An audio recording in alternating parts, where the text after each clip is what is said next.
Okay, good afternoon, everyone. Today, the topic which I am taking is behavioral science in dentistry.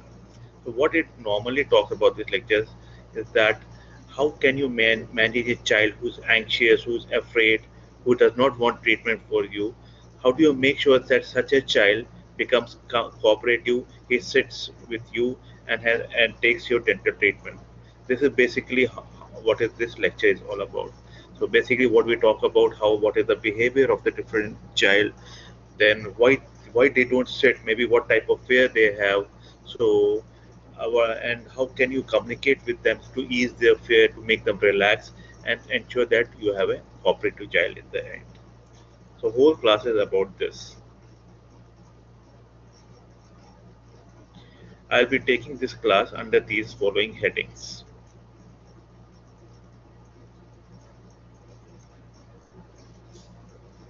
To begin with, what do you mean by behavior? Okay, now it is an observable act or any change in the functioning of an organism. What it means, well, let us take an example. Okay, if now if you are playing a game and you win the game, so what is the feeling? You are happy. And if you lose the game, what is the feeling? You are sad. So this feeling of happiness and sadness is all dealt with your behavior.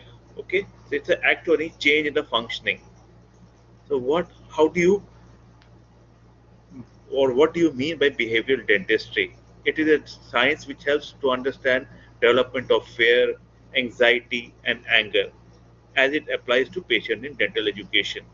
So basically, what you are doing in behavioral dentistry, you try to understand when a patient comes to you or when a child comes to you, why does he have fear? Why he is scared of dentists? And why does he have anxiety or anger? And how can you apply this in a dental situation to overcome this stress of the child or the patient?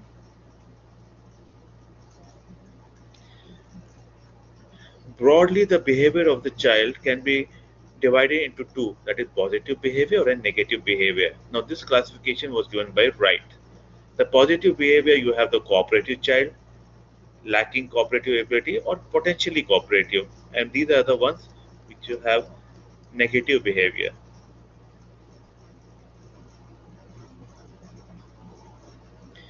To begin with, let's start with the positive behavior. In this first one, we have cooperative child. What do you mean by a cooperative child? He's smiling when he enters your dental clinic. He sits around on the chair without any problem, and he allows you to do treatment without any apprehension. Basically, he's relaxed and he's allowing you to do any treatment on him. Now another group is there which is called as lacking cooperative ability. Now if a very small child comes to you, okay, you cannot communicate with him and he cannot talk to you. So he, what types of apprehensions he had, what type of fear he has, you don't know, and you are not able to relax him because you are not able to communicate. So lacking cooperative ability comes when the child is very small. And one more type is potentially cooperative. Now, who are these children who come in this? Like these children, they are scared when they enter, but if everything goes well, they will cooperate. However, if anything goes wrong, they will become uncooperative. So they are potentially cooperative because provided you take manage the things in a proper way.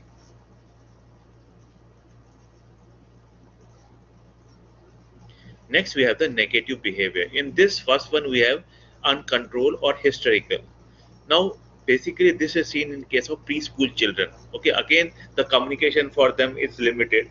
That you are not able to talk to the such patients, and they are not able to respond to you. And what such children they will be crying loudly. They will be lashing out legs. They are pulling legs. Okay, and they refuse to cooperate for any kind of treatment. Another one is the obstinate behavior. So it can be seen in any age group. It's not necessarily preschool or young children, any group. Basically seen in children who are spoiled. Or if the mother or father has over pampered the child, you get such a behavior. He'll sit in the corner, something like this only. And he'll say, I don't want treatment. I don't want anything to be done on me. Okay? These children can be made cooperative if you talk to them and do treatment on them.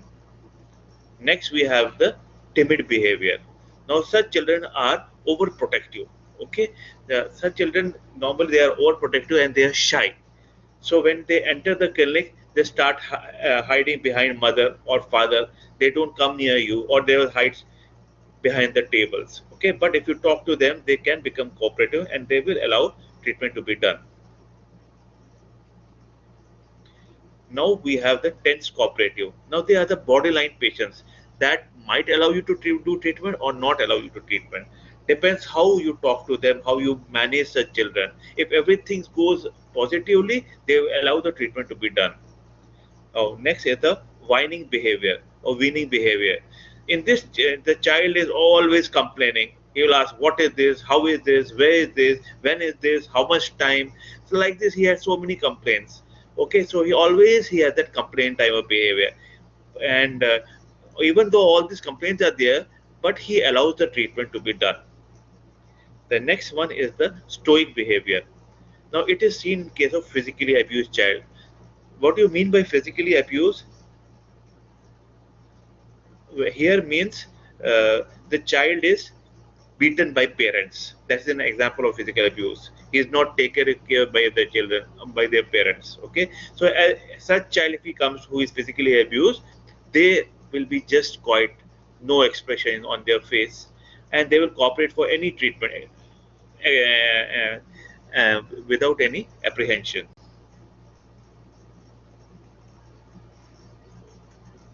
Next, you should know about the behavior rating scales.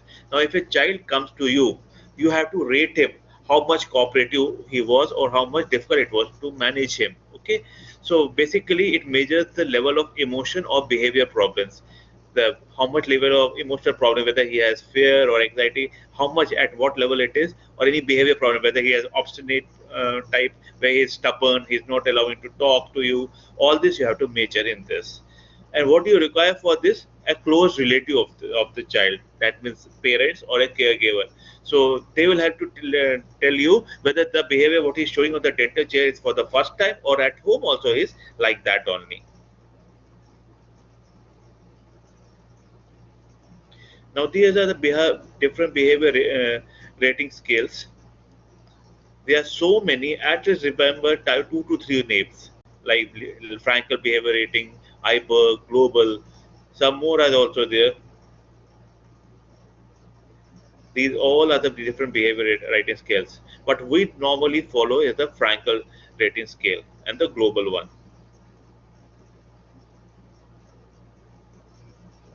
So what is the Frankel behavior rating scale? He has divided whole thing into four types. One, two, three, four.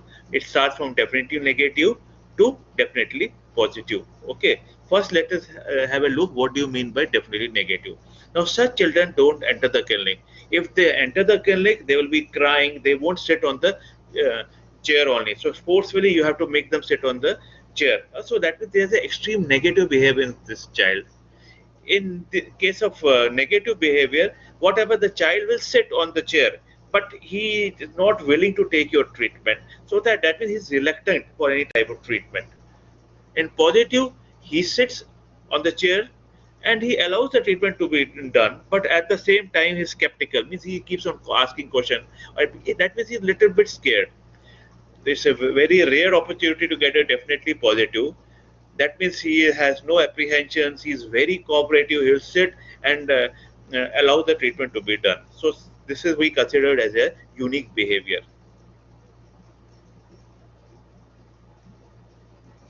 Another rating scale is the global rating scale. Now, Frankel rating scale we do only one time. That is for the first time when the patient has come to you or the child has come to you. But global rating scale it has to be done after each visit. That means every time the child is coming, you are doing. And what all you see this, how much successful was your treatment plan, or what the treatment you did for the child, how much successful it was, and how was the child's anxiety while doing this treatment. Okay, in the Frankel rating scale we had four rating scales from definitely negative, negative, positive to definitely positive, and here we have scores from 1 to 5, poor to excellent.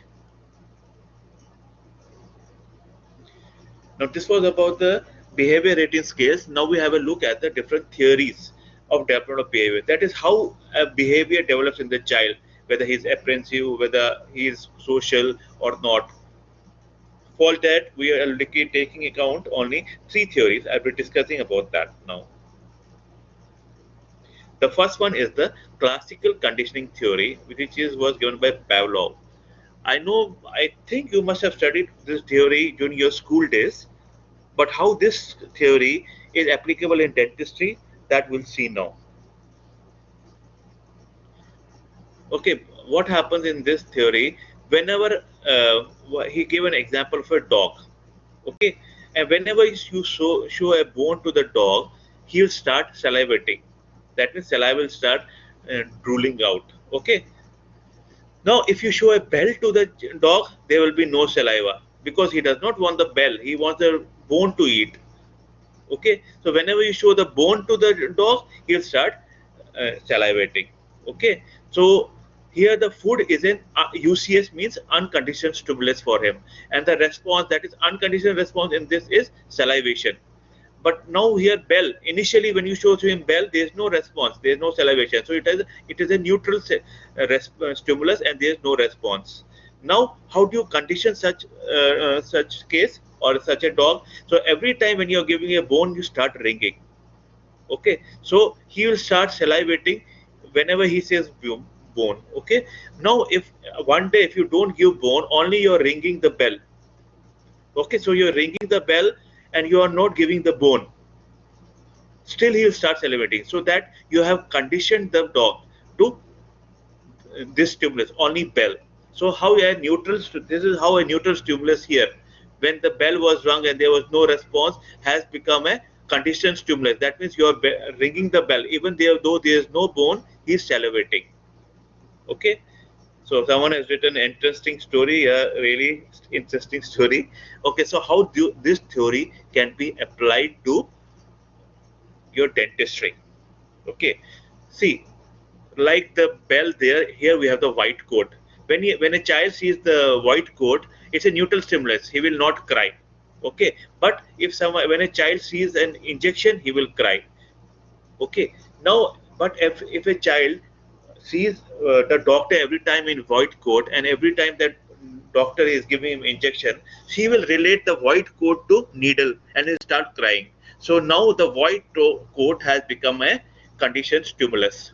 Okay, and whenever the child will see the white coat, even though there is no needle, he will start crying. It's like a bell. Whenever he sees a bell, even though, or hears a bell, even though there is no bone, he starts salivating. Here also, even though there is no needle, just by looking at the white coat, he will start crying. I hope you understood what I have told just now. So here, originally a neutral stimulus. What was a neutral stimulus? Your white coat becomes associated to a specific reaction. What is the reaction? Site of the injection and pain. So if he, just by looking at the white coat, he'd start feeling the pain.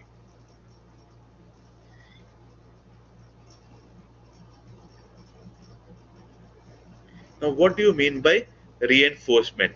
So initially, when he sees white coat for the first time, the amount of magnitude it is having on the child is very less. So he might think little, okay, maybe I will get pain. But every time when he sees a white coat and you give an injection, so it becomes reinforced in his mind. That means if a white coat, there will be pain of injection. So the whole unconditional stimulus is strengthened or reinforced every time they occur together. So when if you every time white coat is associated with needle, this it gets strengthened in his brain or in his mind. Now another theory what we are going to talk about is the operational conditioning theory by Skinner.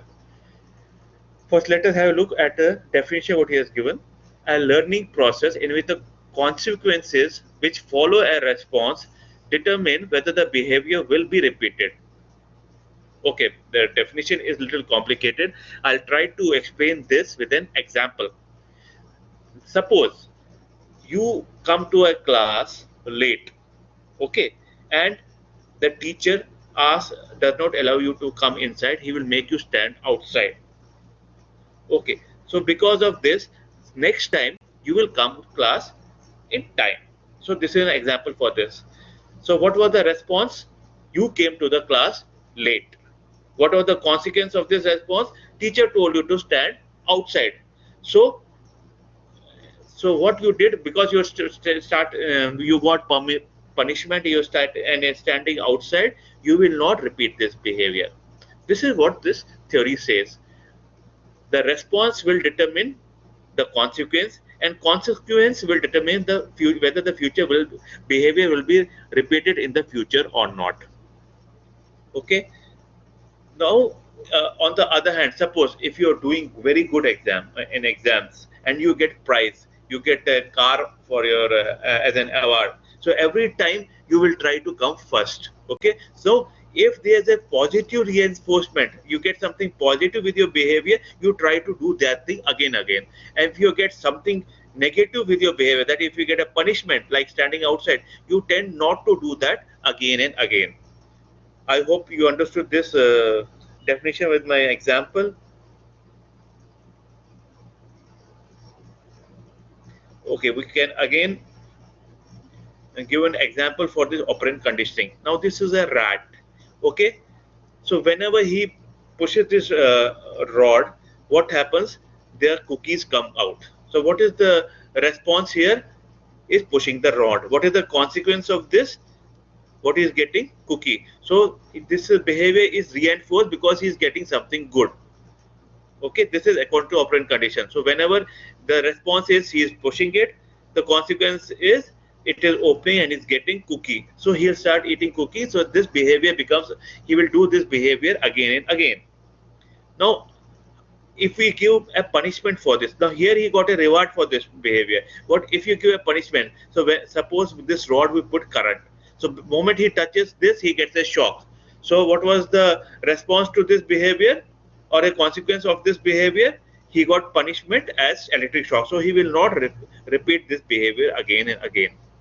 So how do you apply this to dentistry? How do you do this? In this, what you do whenever a child comes to you and sits on the on your dental chair, if it allows the treatment to be done properly, you give him award at the end, give him a gift. Okay, so the what was the response of the child? He was cooperative with your treatment. What was the consequence?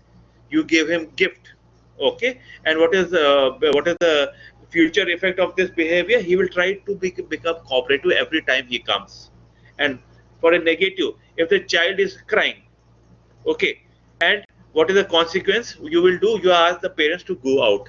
So if the patient goes parent go out, it's like a punishment for them, so he will not cry and not do this behavior again. So basic principle is something like this. Whenever there is a stimulus, it becomes a response. Response gives a consequence. Now this consequence itself becomes a response, and thus the cycle keeps on going on.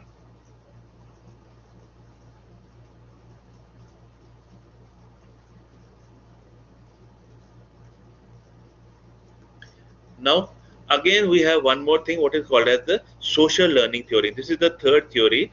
This was given by Albert Bandura, and according to this, he has told that in addition to the conditioning, people also learn through observing and imitating the action of others. So that, see, what you learn, you look at what your parents, mother and father is doing, or your or your what your elder brother is doing. So you learn by looking at your other people, either looking at your parents or by looking at your elder brother. So example for this is the Bandura's Bobo doll study. What it is done here is here the parent is hitting the ball or the doll. Okay, and the child is just observing what the father is doing. Now, when the father is not around, he tries to imitate his father. He will sort of also starts hitting the doll. Okay. Similarly, in another situation, if you would not have hit the doll, or you will be doing painting whenever the doll is in the front, the child will imitate the same thing. When the doll is there and the father is not there, he will also start painting. So basically, child is copying child is copying his parents or his relatives.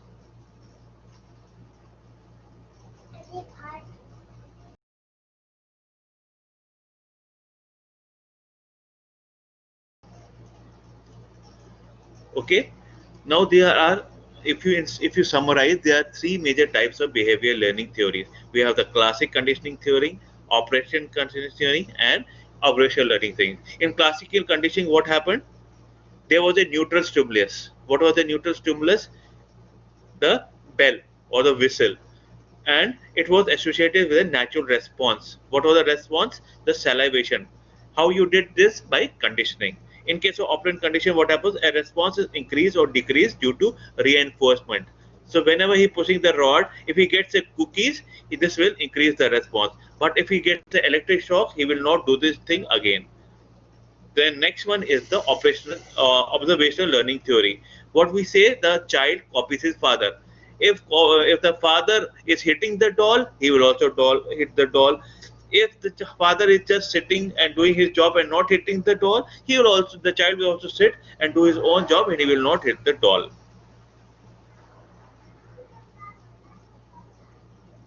Now, what are the commonly seen emotions in children?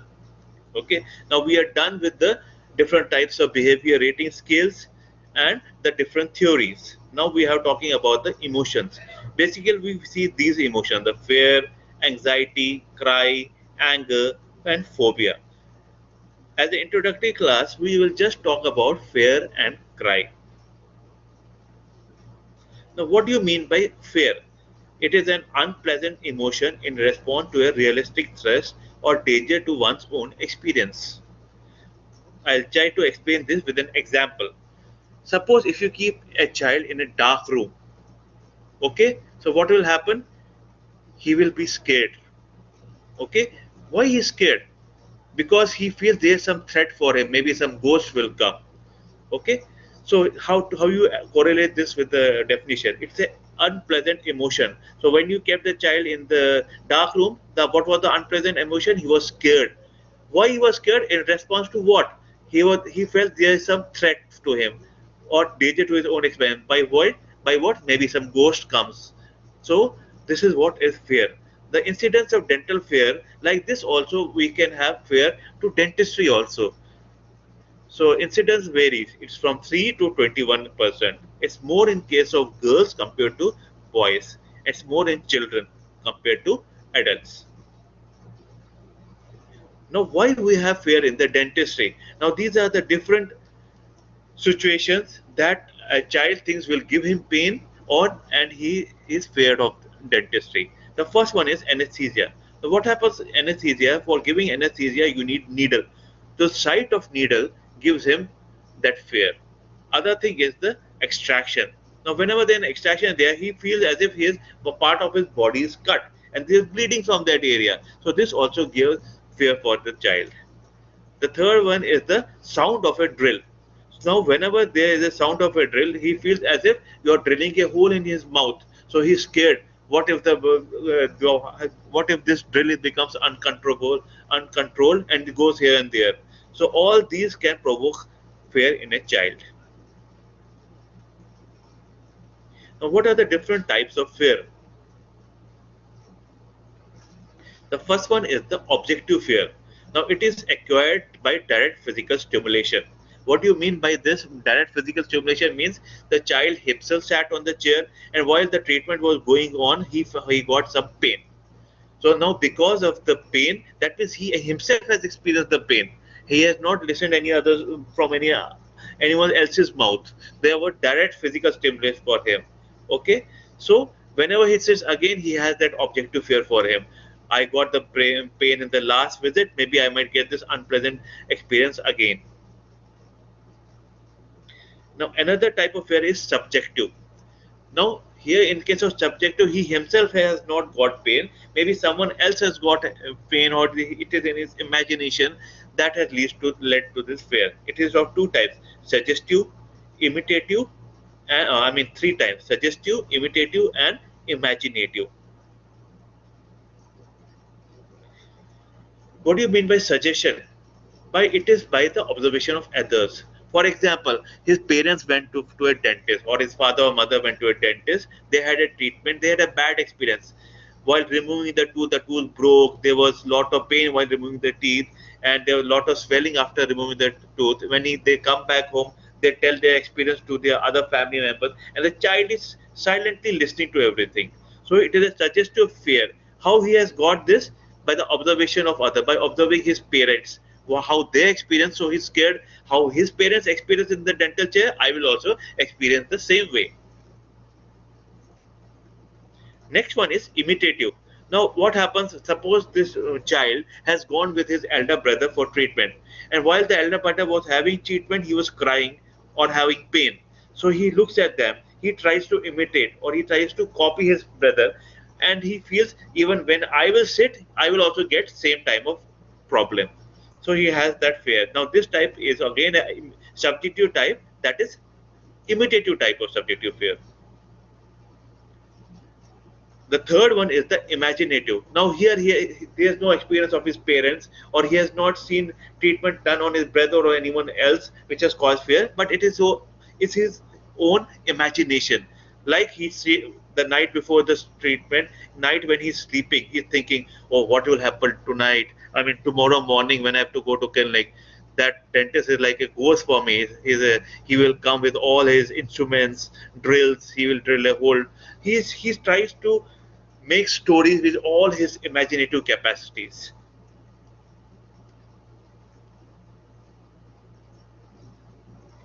Now we talk about the different types of cry. So what all we have talked till now? First we talked about behavior.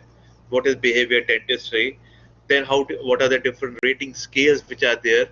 Then what are the different types of behavior we are there? In the rating scales we talked about Frankel's rating scale and the global rating scale. What is the difference between the two? Okay, then we talked about the different types of fear the children had. Now we are going to talk about the cry in children. Now these are the different cry you find. What are these? The obstinate cry, frightened cry, hurt cry, and the compensatory cry. Let us have a look at each of these. The first one, what we are having is the obstinate cry. What happens here?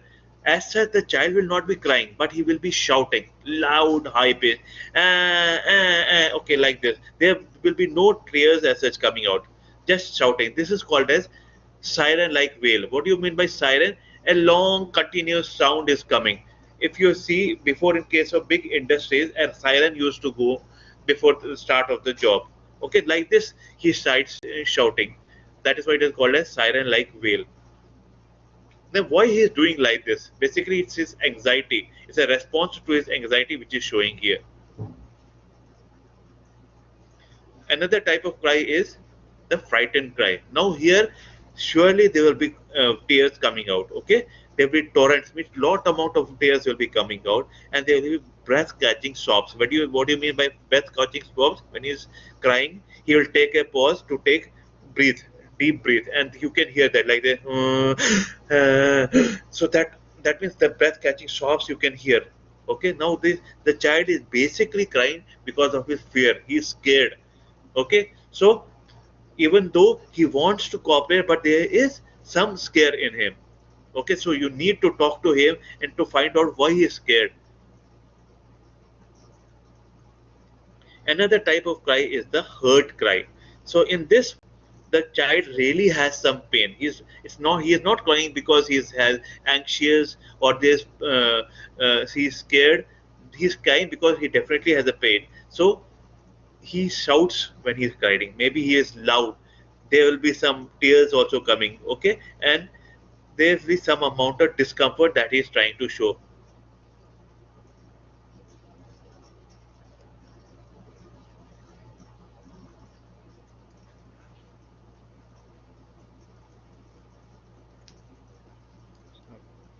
Now next we have the compensatory cry. What do you mean by compensatory cry? Actually, it's not a cry at all. What happens? He just sits. He keeps on making a sound, like this. No tears are coming, but the sound is coming. Okay, it's like he's compensating himself that all is well, all is well, nothing will happen, and it's a psychological problem. He does all that. So for us, as such, no problem because he will allow the treatment to be done. We call this, there's a constant whining noise coming. Now this was about the different types of cry. Now we are going to talk about the communication. First of all, why conversation is important? What do you mean by communication? It is a conversation, conversation between the dentist and the child, and the child and the dentist. Basically, why do you want to converse with the child?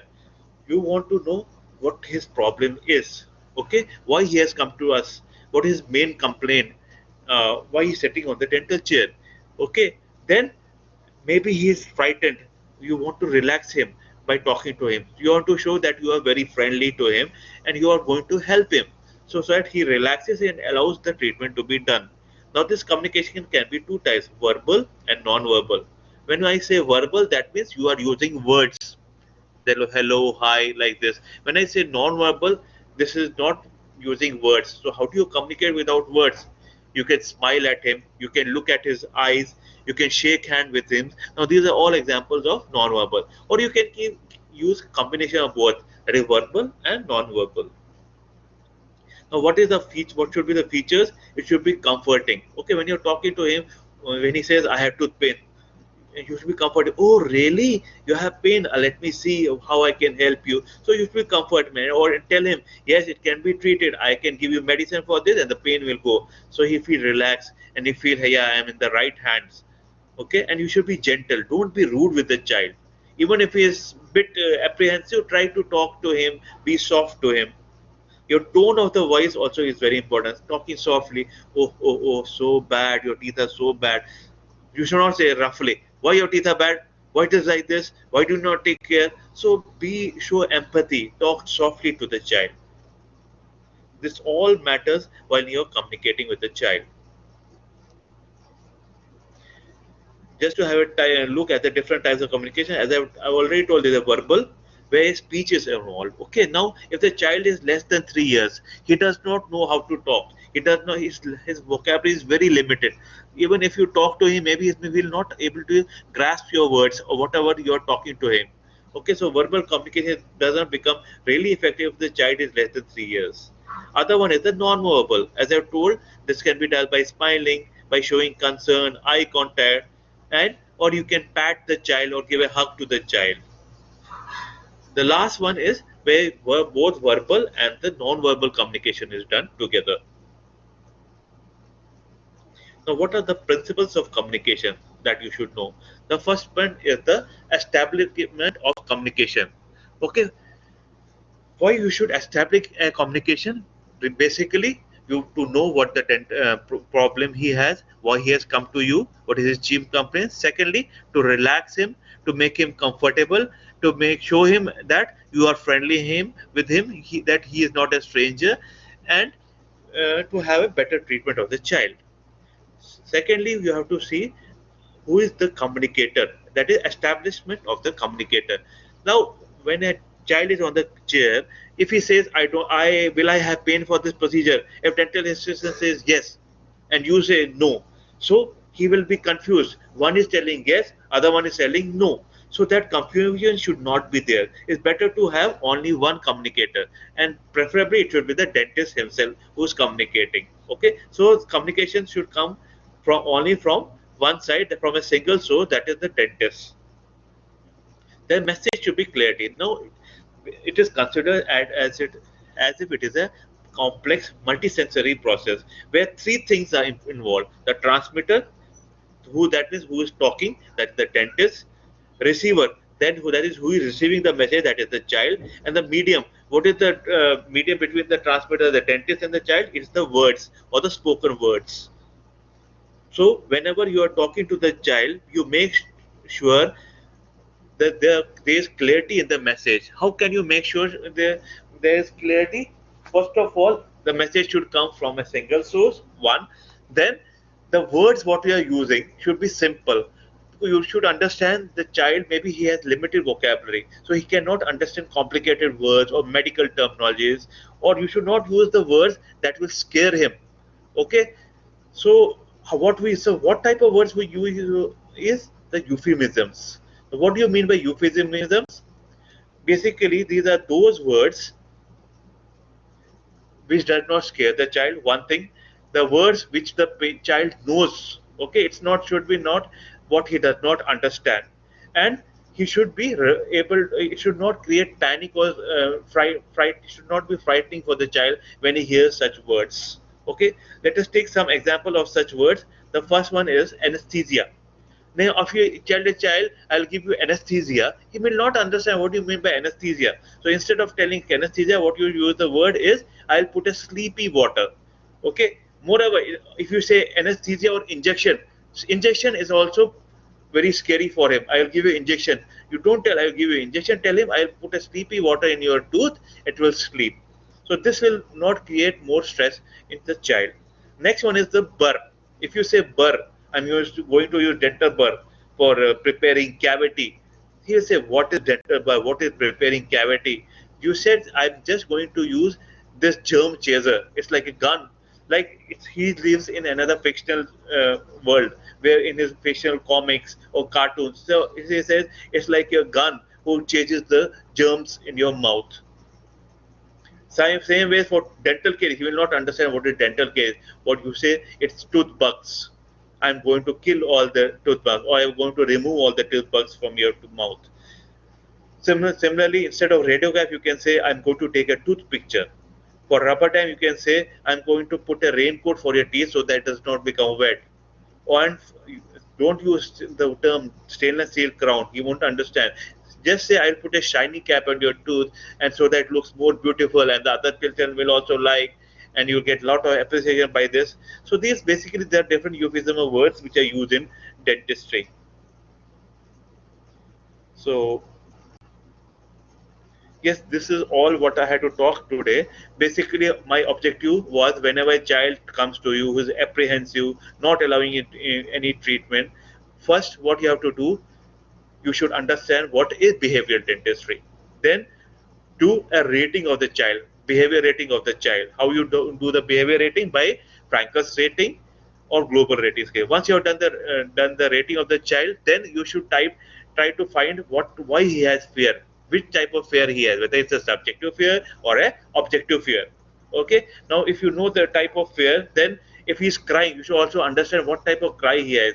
Is it because of pain, or it is because of obstinate behavior, or it is type of whining type, or siren wail type? You should understand the type of fear and what is the type of cry in him. After knowing to all this, try to communicate with the child. When you're communicating, try to ease the child. Make sure the communication is from a single source. Okay, so that the child does not get confused. When you provide all these modalities, in addition to this, behavior shaping also has to be done.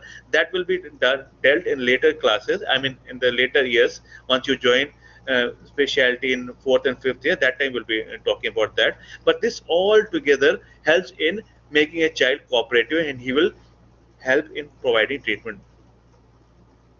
That's all for today. Thank you.